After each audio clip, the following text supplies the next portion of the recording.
mama na deni ya news ezaka eloko moko likamona ngene sabino batu nyonso ba diaspora butala sitsoyo surtout émission oyo ya CL News butalango ya bokota kanana bezo ba vina bino iboni ya bongo kusanga soni boy na deni ki swampala na ki swampila ba biba nyonso balinga nada sister moi ça tonton loabe ya na kati États-Unis boya bo s'abonner non linga ba abonner ateke okota ya libakundo moni nada na deni ya na biboye au moins na classe spéciale so ndo sa biso boy so apesi cours yo kité azu mettre kan kobo na mutu si kopo na yo mto yo kate ya moyena sinana simbilometre kan yete na benjo kaltoy babi CL News ya Christelle Mamou takuna mobosa na benge Christelle liko na bino boka na paso wapi babi CL News ya Christelle Mamou na komo okende bobinini ya bokota te nangi bokota ya loyenge te bo s'abonner nande nini nada yo femme mariée mère de 2 enfants mais divorcée pourquoi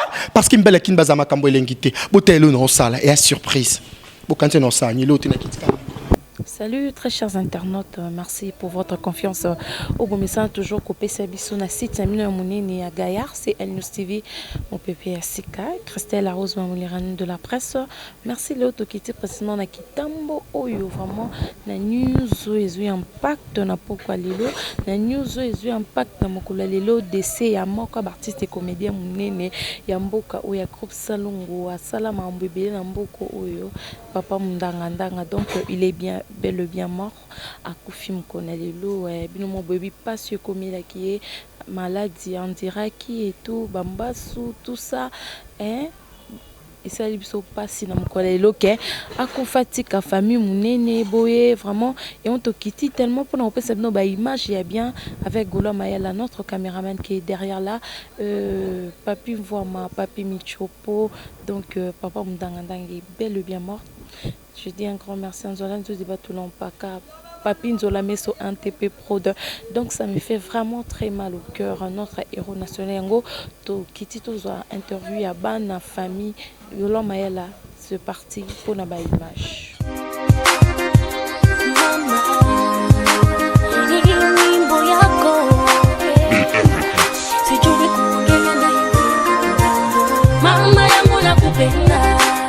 Mama yangu na kuheshimu, mama yangu na kutaka, maana na wewe ulinipenda. Mama yangu na kupenda, mama yangu na kuheshimu, mama yangu na kutaka, maana na wewe ulinipenda. Kila siku wewe watushughulikia, kila siku mama wewe ulitupenda. Tunapoachiliwa na watu, wewe unakuwa juu yetu. Mama yangu sijue niseme nini, mama yangu sijue nikutapeje.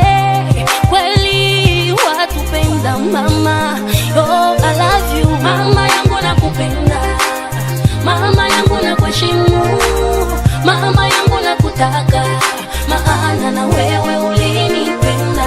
Mama yangu nakupenda, mama yangu nakuheshimu, mama yangu nakutaka, maana na wewe ulinipenda. Tunakula kila siku sisi, tunavaa mavazi nzuri, mama yetu anatupenda.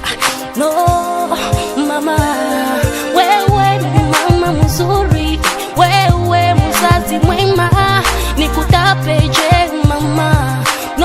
Salut très chers internautes, Karande Nepsa qui nous passe comme Elibiso.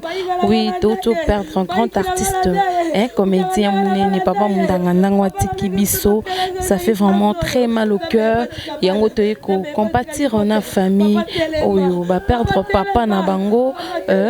On va perdre papa Nabango. Vraiment, ça fait très mal au cœur. Comme on a battu coller la boye, biso c'est un oustivi. Tobi non, tokotika maboko erokita. Donc il faut tout compatir. On a vu tous les lana baye baza coller là. Tous les lana baye baza coller là. Papi Voima, tous les lana baye baza coller là.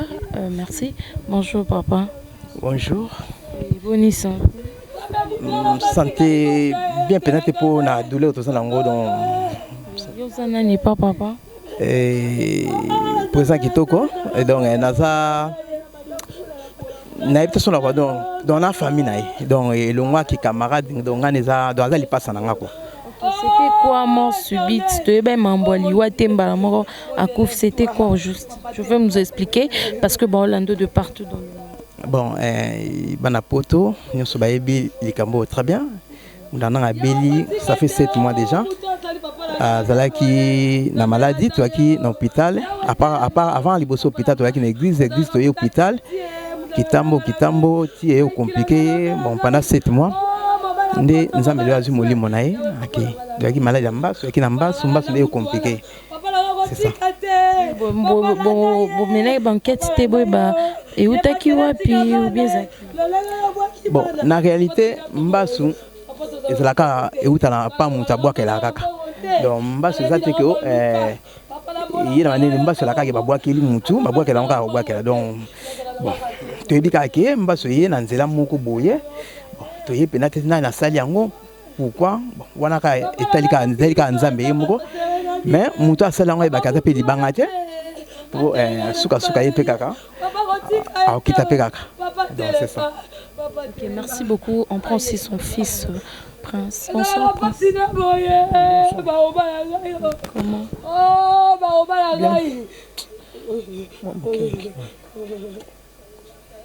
Papa Bella qui... C'était quoi? Papa Bella, 7 mois de jango et cookie na moi. Bandagi, ndab maton zonga pourquoi?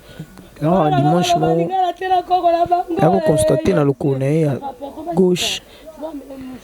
Et là, moi, je suis dans le corner, je suis dans le corner, je suis dans le corner, je suis dans le corner, à gratter, non, quand à gratter, à sili dans le pays, comment pas bimina et tout. Ayo, ya ce comme sous ayo talango, place en haut, et c'est une type de potentialité fou. Et l'équipe mikolo landi boy, ayo talabo. Ayo tala, soko tala di kolo, ayo mona na se, de tobo ki boy. Ayo kuta na ba camarade na ebisi ke babo kelo déjà mbasu donc faut bando takango seconde za boy biso to ibi ba sali sara boy boy. Okay. Ndia la ke mtu aza malade, aluka ka lobi ko taba meme wa pa kenda. Ndenga ya ko kende, bande ba traitement bande zo antibiotique. Qui signe sur banda côté ne bandeli et banda ko fongola pota donc so ba piquer qui si l'homme non attend la moka pote fongwami ba piquer en fote fongwami tu as cause de solution motobi tellement ça malade moi ils spirituel photo landilon pe na spirituel donc tout le moto zo papa to mimi l'église toi dans l'église entre temps dans l'église mon nganga bando ya bando traité biso mon est bon abandi to bandi ba prière et au salake la prière ici, il est au côté retraite dans cette église. Thomas Yolo Bapé, Yolo Baké, Tobima, Libanda comme ça, abandozo ba traitement, pena o ibongi na malade wana baba mingango basali sa malade wana ba ando traité. Tu es ko bima. Tu magi ti, tu es qui a place tout ça. Ah, ils a pas tante na biso. Papa va nda kuna njil na quartier 8. Ah, on a kitambo ils a pas tante, tu es ko ya awa. Po ba del batinde biso tu yana. Apôtre bagi po basal c'est bien foutu en hôpital na centre ngandeza awa kana cimetière parce que to kalile ki kuna li na ngeza cher to yaka awa to s'installer awa comme ça mal baba minga ba déplacer ka ba yaka awa OK tout ça guerre fallait pas to yani na ndako fallait pas surtout zaini bazena munga ngapembeni en nyonso ndeto utuzani mikolo na limite kanga kufa donc ya to yaki na ndako munga yaka jour moko après jour moi on dit penser mais ça là dans ce là ça li pansement le ba ça la té oya lobi wana côté ndeti antibiotique vraiment abando zwana yango mais antibiotique abando zwana ezele pena penza té ya malado ya bando bela tu as se décider siko to kene pena ndi hôpital à munene pour ba porter comme ya minene makaso ko tala ngote et le moins à gauche comme na droite et ça la cabo tous les deux makolo voire même à perdre ba cheville ba cheveux allaient sauter pota et mkou au tibia na biso to ala non tibia gauche ne comme déjà comme on ne comme peu infectieux tout chacun ayo to yo me maïno hôpital à Kitambo ba sali examen général VS na 135 VS normalement à 0,15 ou 19 ou 18 17 et VS ne comme tina 135 mais tu as ba biso infection au azanango faut combattre quand on a bakisa makasi nde yango nasala appel nasala émission mo boye nasala appel na bato baza bon moyen basunga biso baza poto vraiment bato wana basungaki biso batindela biso vraiment ba moyen baza tellement belé na kotanga bango te donc même na bosa na bayo silika ba aider biso makaso muta bika pona mbongo papa na biso lelo anga kufa te etemeza mamba nzambe ye mo muta pesa ki ye mo muta zui donc tokene na hôpital wana babande ko traiter nande lelo yo kufa. Merci, ça fait vraiment très mal hein, et ça a vraiment passé. Je sais pas si la grande soeur aussi, le nez, on peut prendre aussi le nez de papa, si elle peut parler un peu parce que c'est vraiment une grande famille de notre papa qui vient de nous quitter.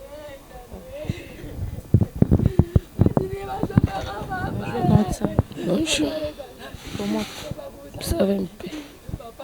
Tu peux dire quoi na internet no soba landao liwa papa c'était comment en tant que compte ngai na loba kaka na mutoyo asepelaki abwakele maladi wana atika biso lelo ndenge atiki biso tokoma bana bitike mutu wana asali bongo problème eza te biso lelo totelengani tokomi bana bitike mais nzambe un jour aofuta ye lolenge ye pasali abwakeli papa maladi makolo mibale to perdre papa atiki biso lobi pe pa otika baneza tour na ye ayebaki oya sali biso lelo lobi pe koma tour na ye to pesi merci na ba o ba soutenaki biso to papa zaki na hôpital po soki pour la mbongo bien papa biki po azanga ke lo côté mais tellement esenga ka nzambe alongola molimo na apema nde yango tozangi papa to pesi merci na bino pe ndenge bozo soutenir biso to senka na bayo nyonso ba mona biso image on a TV ba ke to perdre papa bango pe ba perdre artiste moko kati na mboka au Congo ba lemba biso te ba soutenir biso po to bimise be ma papa to kunda nzambe moko ayebika kwa futa ba papa le bino minata mo liloba te en tout cas papa na biso alobaki lote na meke pena ko foncé ko tuna ye amando bakaki ayebelo côté na tuna ki na façon nyonso ayebelo côté par kaka na église nde baloba na biso ke bato babebisi bongo eza bato basala na ye mais ye moko consciemment boy to tuna lobaki soka yebelo ko alobaki ayebelo te na tuna na ba façon nyonso aloba langa ya na yebelo monte mais ba yebiso biso ke bato basala bongo eza bato église to est déjà tard. Tu es déjà en retard. Nzambe azu molimo na ya sali mais nzambe azu molimo na nzambe azong c'est la épée o ya sali. Merci beaucoup comme ça. Peut-être Batbazan a besoin de contacter yo pour mon soutien moi parce que bon soy batwaza pour ça ba contacter ba benga na numéro à papa ou bien bozu numéro à petit frère na pour yende za téléphone à papa.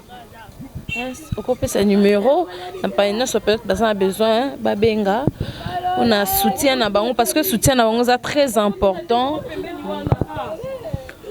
Si vous avez besoin benga pas contacter plus 243 81 50 28 752 plus 243 81 50 28 752 one numéro à papa et moi bando c'est là numéro na ngai pour appel monsieur WhatsApp so besoin de contacter ngai plus 243 89 380 63 24 plus 243 89 380 63 24 kombo na ngai oza na passeport na mamunyoso non na ngeza bilaka poste non mainga prénom na ngai Prince. Merci beaucoup Prince. Je t'appelle un artiste sous Obavela qui n'a papa. Bonjour ma soeur. Bonne santé. Tout le monde vraiment n'a pas su comme les bino. Ça fait vraiment pas mal à perdre un papa au Lobani. Dans la passe ma casse. Ndanga ndanga da o achaki un plus pour nanga. So le longa la TV na leka ku da na lekina ba groupe batu eza grâce à ndanga ndanga. Mais lelo ba obenga na 11h ndanga ndanga ça nga passe ma casse. Naza offert les pères mère. Ndanga ndanga da ki lokwa tata langa.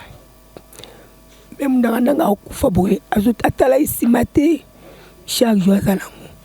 Tout ce qu'on a artiste nyonso oka artiste comédien même na mboka libanda bazana muté amala ma usunga biso kunda mundanga na honneur aza mutu asalelaki mboka toza tofungola mitema mpo tokunde na honneur nalanga lisu na mingi aoloba te. Ensemble. Ah, bonsoir maman. Bonne santé. Ah, santé moi bien. Oloba nini mpona dossier ya artiste monene na mboka na biso? Ah, bon ezaka pasi. Aza papa mo tovanda na ye, to travailler na ye, en tout cas na jeune puis ba pièce ebele. Aza ki penza papa. Ezaka pasi komona lelo atiki biso. Bon ezaka pasi to ko bosa nete po ba souvenir malamu eza. To sengaka aide ya makasi penza ba soutien makasi na musalo asala bato ba soutenir po to kunde na honneur. Yazaki kilo a Congo. To pesa epe kilo to kunde na honneur et ça bien makasi. Musala saki na mboka to sepelisa epe. To sepelise na musalo asali. Même na jour asuka. To mona nebele, to mona po to lela e, to mona na te po na sengo po na soki nini, mais to mona po to lela e na musala salaki. Eza papa si makasi. Merci beaucoup. Merci, très chers internautes. Nous sommes aujourd'hui à Rolanda Bisso sur CL News TV. Bisso tous à la wana pour nous passer nos informations vraies jusqu'à la source. Tous à la wana pour nous passer papa mndanga ndange bel bien mort. Ba soutien à bino et que ça la biso bien, ça la famille bien. Vous déjà numéro à prince, vous contacter na ba union so aza quoi héros national p parce que yep à ça la qui mingi na mboka na biso a joie mingi na mboka na biso donc photo pesa et double honneur parce que a mérité ango te comme vraiment la suka ya émission na biso mokona lelo. Je dis un grand merci à notre caméraman à Sali et fort pour appeler nos informations vraies papi vraiment c'est les divois papa social binunion so besoin on a beau soutenir avec votre un petit rien là et ça la famille ou bien beau contacter prince bah on a que bolanda biso de partout dans le monde Joseph de Lille beau soutenir ça la vraiment bien d'ici là portez-vous bien à bientôt. On a gauche et droite c'était pour ma solo ya kitoko ici et Koti. C'est Jaguar Mogota qui vous confirme, mais papa Fibo Fi, Obino Star, CL News TV déjà écoute dans ma solo, il y a Christelle, la rose, l'iranium de la presse. Mon amour sur la TikTok, ou apé ça va le balo pour la mon père, ou apé ça comme information, il y a solo, tout l'andaï, tout confirmé en haut. Nana Labino, tout l'anda CL News TV. Pour ma solo amour tokos ya au niveau ezala na noté pour le lendo pesa na ope métier tolanda CL News TV ma solo ya kitoko ya l'iranium de la presse congolaise Christelle la rose tokos CL News TV na ba parler